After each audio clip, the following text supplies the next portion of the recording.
think it was 2003, 2004. I was a big Toto fan. I was a spotty teenager, so on my paper round, listening to all the metal and rock bands. And I got a call to play with Bruce Dickinson from Maiden, which, you know, I played Run to the Hills in my bedroom as a kid constantly, pretending to be Clive Burr or Nico McBrain. And then the phone call came and to play, and it was a big charity thing for a pilot's charity. Amazing band. I remember being in London, got to rehearsals like 2 hours early, set up everything I could with power toms, the whole thing. And Bruce walks through the door, and I just remember melting, like absolutely melting, like real starstruck, you know, real starstruck.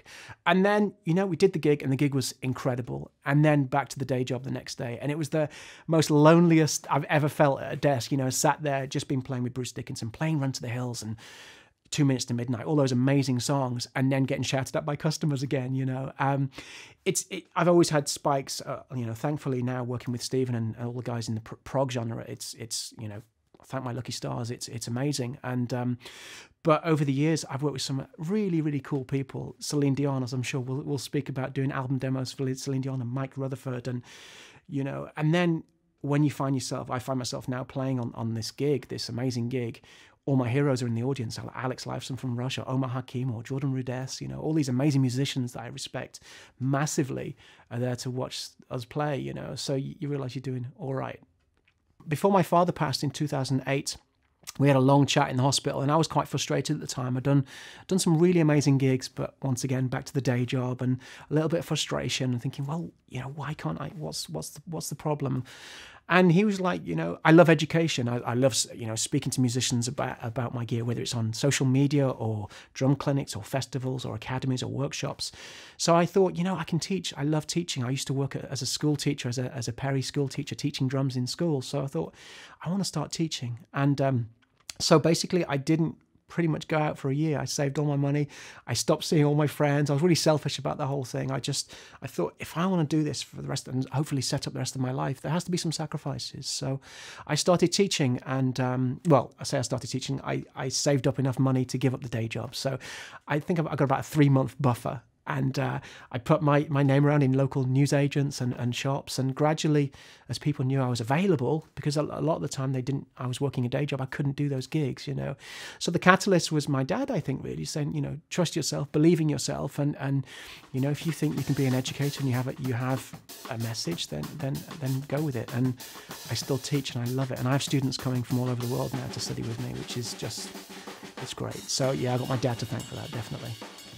You know, I teach, I write, I produce, I engineer, I drum. I'm not saying I'm the best at any of them, but, you know, being in control of those, it really, really helps when the phone rings. And, you know, one of the biggest lessons I got, especially if you want to spend time on a tour bus with people, is be nice. That's one thing that people, it's no fluke that people that are working are nice people, you know.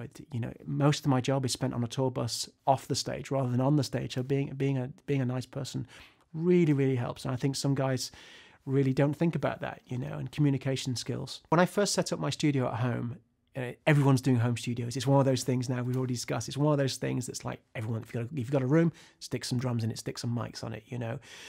It's not just the answer, you know.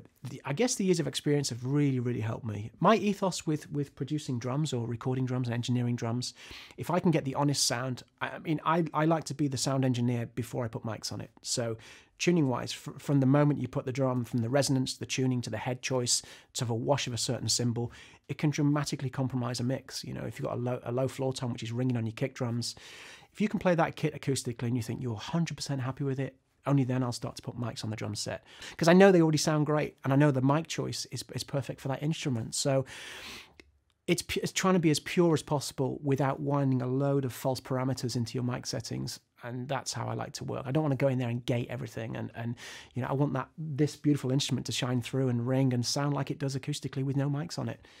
And it's still a work in progress, but it's certainly working. I get sent a lot of tracks, and sometimes it won't be a mic changement. It might be a change of a tuning or change of a drum head. So sometimes if I'm working on some more progressive material, yeah, I mean, it's always about compromise, and it's very genre specific. You know, I get sent through a lot of wide parameters of sound, from hip hop to drum and bass, and I try and keep the mics the same because it's pure. It's essentially a cymbal or a stack that I might change that's not going to compromise my settings with my mics.